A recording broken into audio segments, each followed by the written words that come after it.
Hi, everybody. Welcome to the BC Wheelchair Sports Show, where we share stories from the BC Wheelchair sports community, including athletes, coaches, and volunteers in cities and towns and different areas all across the province. For this series, we're putting the spotlight on the Okanagan and talking to athletes in the Okanagan and the interior, which we're including under that designation for the purpose of this show, and just getting their perspectives on their experiences in wheelchair sports, the development of wheelchair sports in that area, and just learning about some really cool people. Speaking of cool people, today I'm joined by William McCreight, Big Will. He's a member of the BC Provincial Wheelchair Rugby Program. He plays wheelchair rugby with the Okanagan Rattlers, and he's just an all-around nice guy. How you doing today, Will? Hey, Nate, thanks for the intro, and I'm doing good, thanks. How are you today? I'm fantastic. I would be better with a mustache like yours. But beggars can't be choosers. So just to get things underway, I always ask our guests how they first got involved in wheelchair sports. So how did you get introduced to parasport, and what made you decide to keep coming out and stick with it? Okay, well, I was first introduced to wheelchair rugby. This is going back to when I was first injured and I was at GF Strong, the rehab center in Vancouver. My rec rehab that I was working with, she mentioned that there was a show called Murder Ball and gave me the DVD and said, hey, you should check this out. See what you think of it, along with like some other like camping and sporting activities. It was more of a matter of just seeing what I was interested in. And after watching Murder Ball, it ended up that at Richmond Olympic Oval, there was rugby actually going on that following weekend, where I got to go and watch a bunch of the teams from around the world. Like Canada was versing Japan, US, France. I believe there's a bunch of the teams there. So you got to watch the Canada Cup while you were in rehab then? Yeah, I think it was like, I don't know if it was Canada Cup or what it exactly was for that time era, but whether it was the qualifiers, but it was the first time I've ever seen rugby in person. And to be able to experience that with my dad and to go and check that out was, it was the first real intro to the sport. And at that point, I was just amazed that there was athletes out there that were quadriplegics themselves, because from my perspective, when I was first injured, like I was only in a power chair at the time and I didn't have much mobility. So for me to roll into the gymnasium and see these athletes competing and the function they have with how it was going, I was just amazed at that. So that was my first intro to it. And then once I got back to GF Strong, they were able to bring in a rugby chair for me to actually get in and try while still being in rehab. And I remember they said, like, we'll let you try a rugby chair, but we have to wait till your collar's off, Will. Nice. And how was that first experience, getting to feel the chair and see what that was like? When you hopped in, was it something that you thought like, oh, like I think I could do this and I think I might enjoy this? Yeah, like the first time I got into the sports chair, for one, I could barely push the chair around. It was quite a big difference from watching, Team Canada play to me hop in the chair and, you're taking minutes to push around and trying to put in some effort. But it was just something that I thought, with time, this would be something to work towards and build strength to. And for my first sports chair to be in, I thought, hey, like this is so much better than the regular wheelchairs. Like you have some dumps and some recline, so you can like stay in the chair and you can sort of sit up a bit. And no, it was really cool to be able to try that while at rehab, and that's sort of what sparked my interest in the sport. Okay, and then obviously you would have been in rehab for a little while, just getting your strength back, kind of adjusting to life as a wheelchair user and as a quadriplegic. So how long did it take you from getting out of rehab to getting in touch with a local club and getting involved in a rugby program? Yeah, so my first year out of the hospital and rehab, I didn't attend any, um, or I didn't go or attend any sports at that point. And it Totally was partially understandable. from just the season and time period that I was out. But it was my second year into my injury that I was in touch with Scotty with SCIBC, and he let me know that we didn't have Kamloops in rugby at the time, but they had rugby in Kelowna. So I was able to join another local guy from Kamloops that carpooled back and forth, and we started carpool together, and that way I was able to get an intro into rugby and start training with the guys, and that was where it all started. Nice. And what were those first few practices like for you? Just being back in kind of the team environment, being around a few other guys who were playing. You mentioned that you were carpooling with somebody else early on. Was it a pretty supportive environment right off the bat? Yeah, like right off the hop, it was a matter of I had just recently got my license back, and I was very new into the injury, very green with, you know, how just traveling and getting around would work, and just feeling comfortable with making that commitment. Uh, so starting off with my buddy Stu in town, he sort of was my mentor and Great guy. showed me the ropes on, this is how we're going to get you into the van. You're going to learn, how to do your transfers, and we're going to help you figure this out. We're going to trek over there. And yeah, it was pretty amazing at the beginning, because it was something that I could look forward to once a week. It was my day outing was to go to Kelowna, attend a coffee group at the mall, and meet some local people. And from there, we'd go to rugby practice, get a good push in, and from there, we'd go out for dinner. And what can I say? I don't think I've ever eaten so much. But you get in a sports chair, you start working up an appetite, and from there, I realized I was gaining so much out of the sport and the game from just getting stronger and learning my independence, and going from that, it was something that I really, really enjoyed.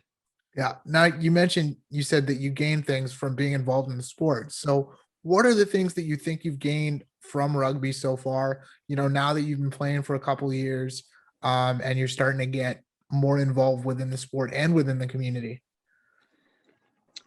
Definitely, I gained a ton of independence. It's not only the sport itself, but you're surrounded by other people with similar and different disabilities, and you can sort of sponge off each other, learn how other people transfer. One of the biggest things I remember was it was more so like going out for a bite to eat after dinner. I started off with adapted utensils, thinking that I'd need these for the rest of my life. And you sit around the table and you just look at everyone else eating, and everyone holds utensils differently. And, how do they grab a glass with little hand function and so on. So when I was able to sponge from that, I thought it was pretty neat to take away from that and pick up these little things from everyone. Yeah. And then over time, kind of all the little things start to add up and really help you build towards kind of getting yourself back to a new normal in a way. Exactly. Yeah. A new normal, and just really learning how to live with the function and abilities that you have, and learning how to adapt. It was the biggest thing for me, I think, was getting into the sports, just to help me with independence, and just to get back to like a new normal, I guess you could say. Sweet. And going off of now, switching gears to kind of talking a bit more about the sport specifically. Were you much of a sporty guy growing up before your injury? Were you pretty active in sports before you had your accident? I would say while I was in high school, uh, I played rugby with our high school league, and after that, I got into playing softball. But there wasn't a lot of team sports that I played growing up. A lot of it was more just hiking and hunting and living and loving the outdoors. So it was a big change to get into sports after not really being a big part of any sports prior to that. And that's where it all sort of came back for me, which was cool. Yeah. So you mentioned you weren't much of a team sport guy prior to your injury, and now obviously rugby is 100% a team sport. It requires a lot of communication and a lot of connectivity between kind of all four players on court. So how was that transition for you and learning those skills and kind of picking up the game?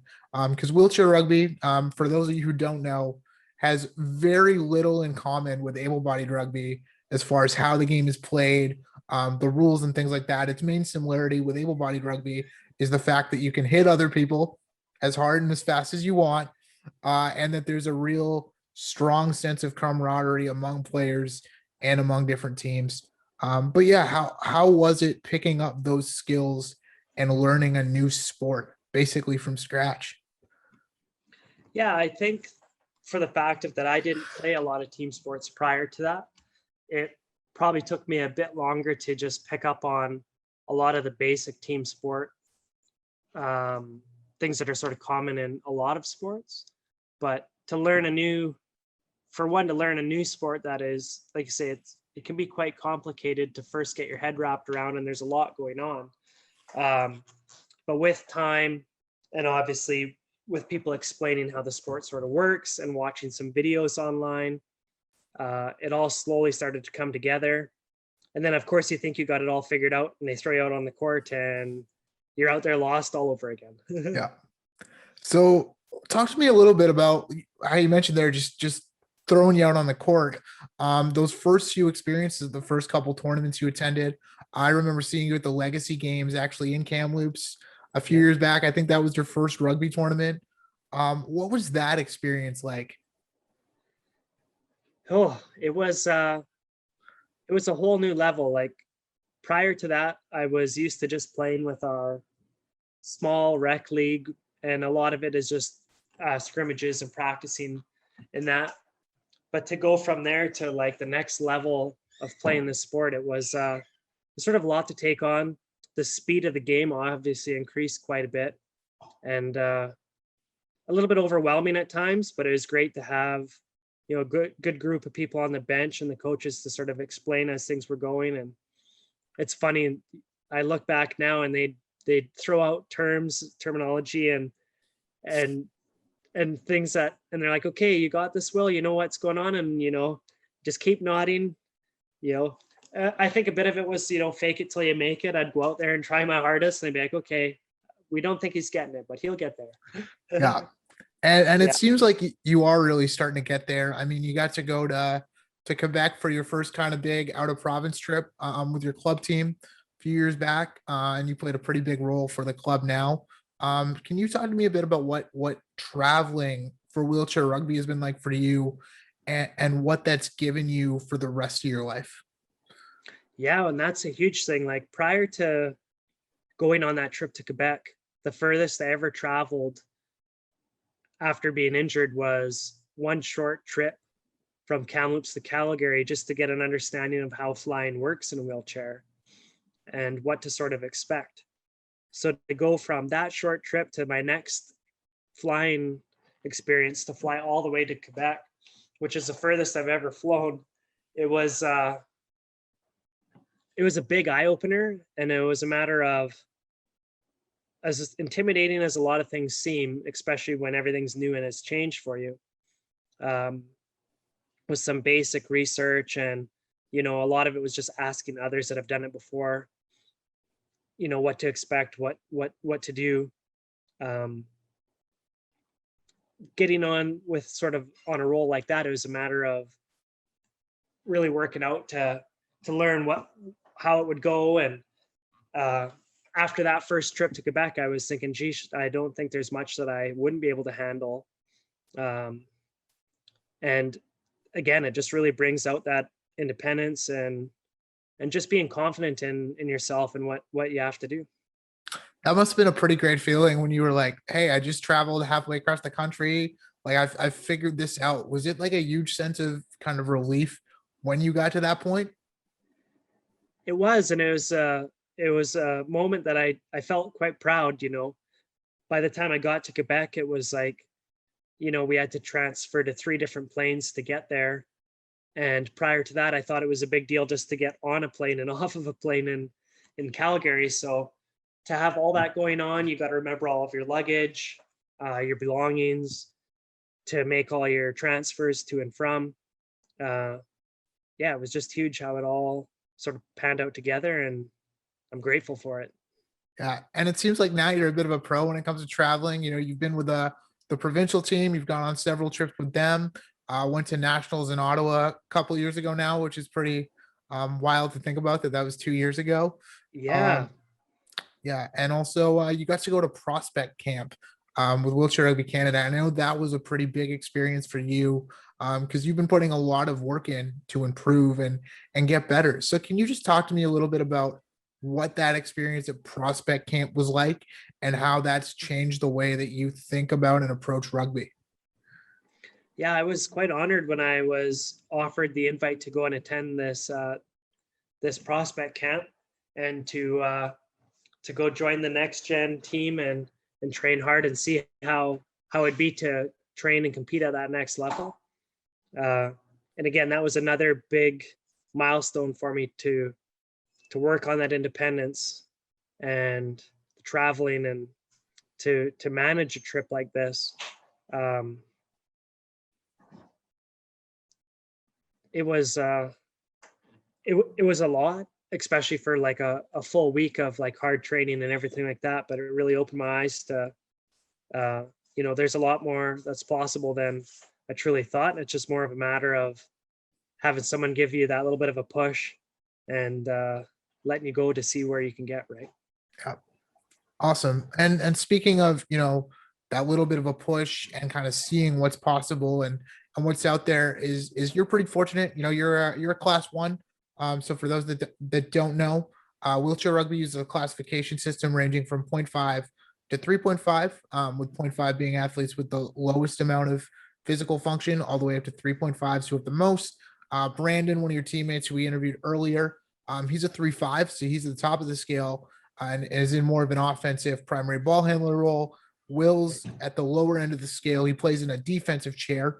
So they're a little bit different. They have a pick bar on the end, and his job is more to screen and block and sometimes make some pretty key passes as well for the team. But you're in a situation in BC where you have an opportunity to learn from a lot of really great low pointers like Trevor Hirschfield and Byron Green, who are coaches and players within our program.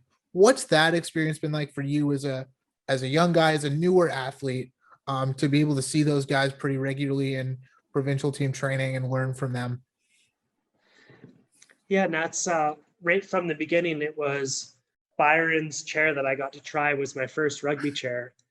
So I always had a soft spot for Byron because I felt like I knew him so well, even though I just sat in his rugby chair once.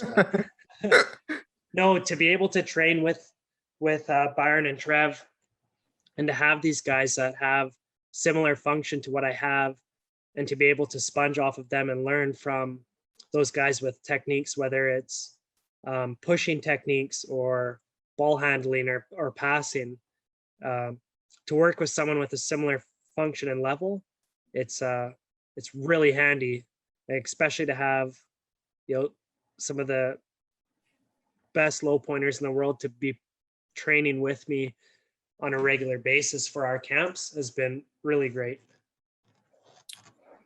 Awesome. And I'm really happy, that you've had those opportunities, and I've seen kind of your improvement up close from those first tournaments, those first little camps, to the point now where you're starting to be a real pain on court for some of the mid pointers and the high pointers like me. And it's great to see.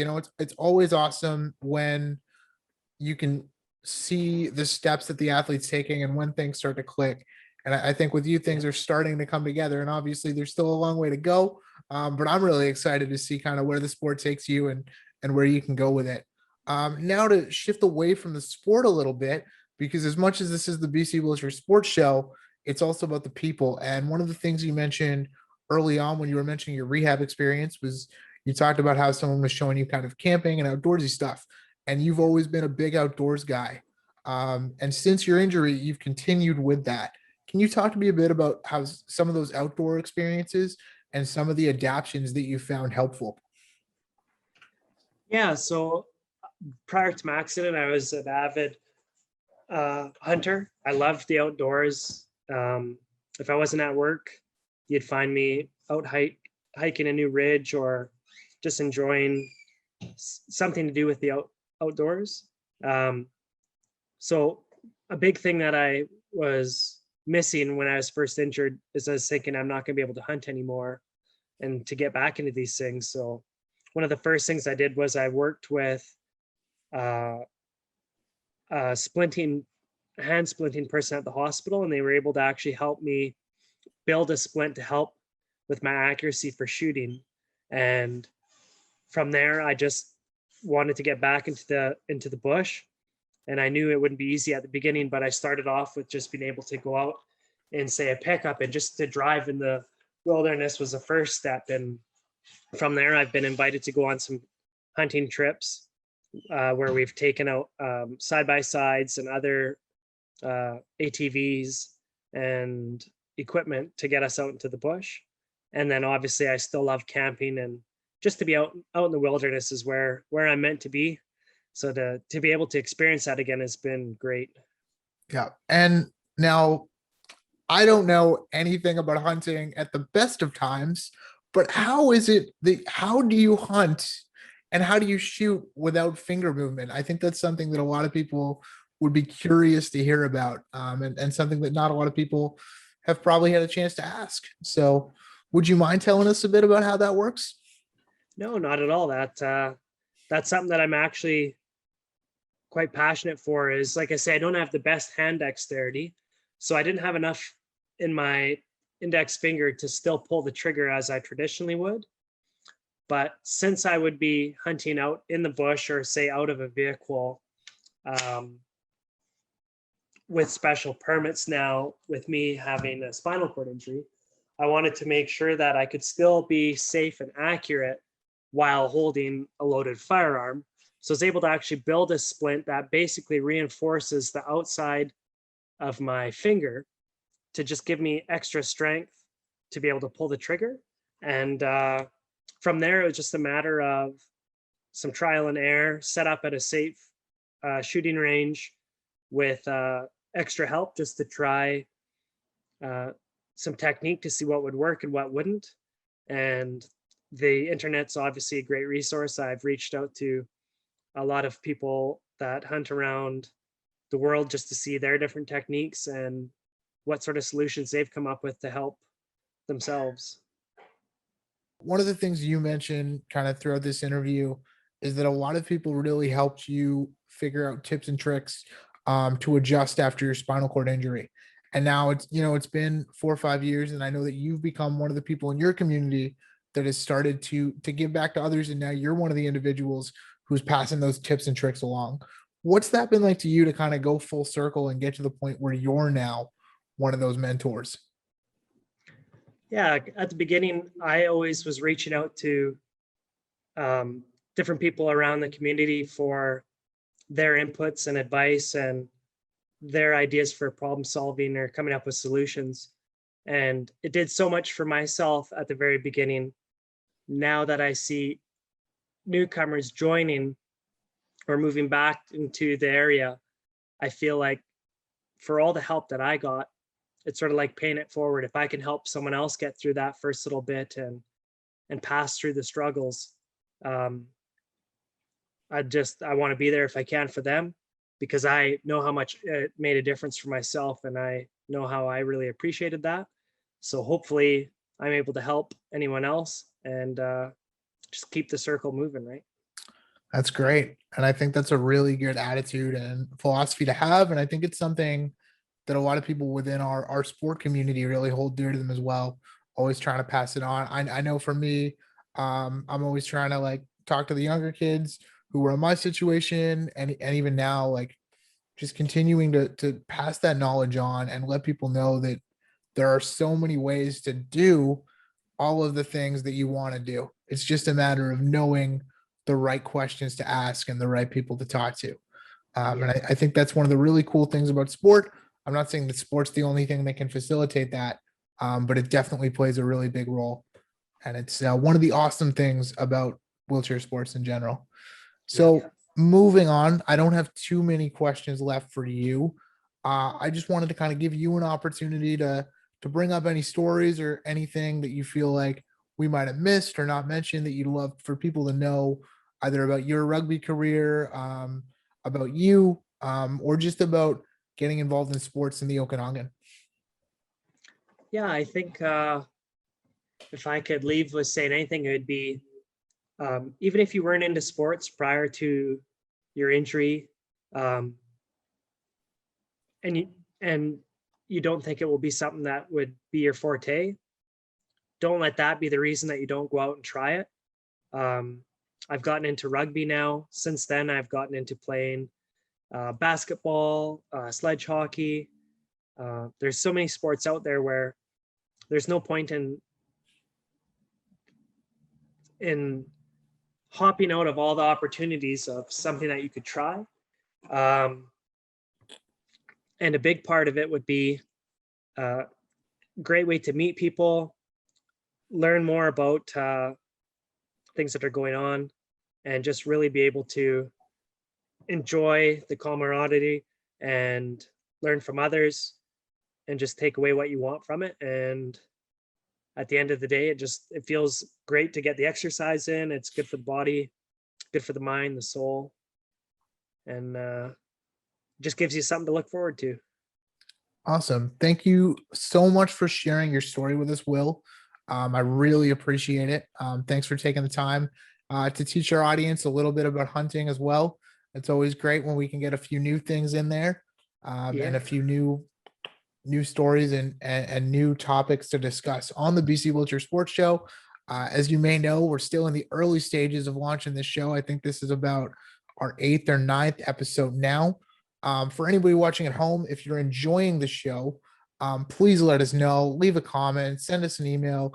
If there's something that you want us to cover, if there's a person who you really think would be great to have on, please let us know. If you want to learn more about Will or any of our other guests, reach out and we'll be happy to kind of supply you with the resources and information you need to get involved in some of the programs that we've covered here. So thanks so much again for joining us, Will. Really appreciate it. Keep training hard. I look forward to seeing you on the court when we're all able to get back together again. I'm sure you'll set a few nasty picks on me out there. And I hope that I hope that one day I can grow a mustache as fantastic as that one. Yeah, thanks, Nate. Looking forward to seeing you out on the court. Yeah. You better get out there and start training because I got a new chair. So. All right. Oh, you got a new whip, eh? Yeah. So I know we said we were going to wrap it up, but that actually opens up one really important thing that we haven't covered yet. How big of a difference does having a custom chair make for you? Oh, a night-to-day difference. And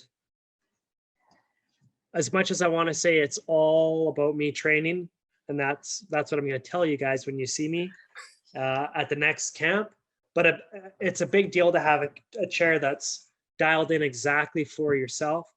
And just the way that I'm able to push this new chair and the mechanics of everything, it just seems to roll so well with how everything has been dialed in. And it will make a big difference having it customized to myself than being in a chair that was designed for someone else. So I'm really looking forward to this new chair, and it's going to be great to get out there. Well, I look forward to seeing how it looks. And I also look forward to seeing how many dents a few of your teammates can put in it when we start really practicing and giving it a few hits. For anybody listening out there, that's not a malicious thing at all. It's a very common thing in wheelchair rugby. Somebody shows up with a new chair, you got to give it a few good hits and see how it holds. Now, Will, you are pushing a Vesco, so it definitely will hold well. Very thankful to Vesco Wheelchairs for their support of a number of BC wheelchair sports events over the years. They make fantastic wheelchair rugby chairs. And we can't wait to build. Great work, guys. Yeah. All right. Thanks again to everybody watching. I'm Nate signing off for BC Wheelchair Sports, and we'll be back with more episodes in the coming weeks and months.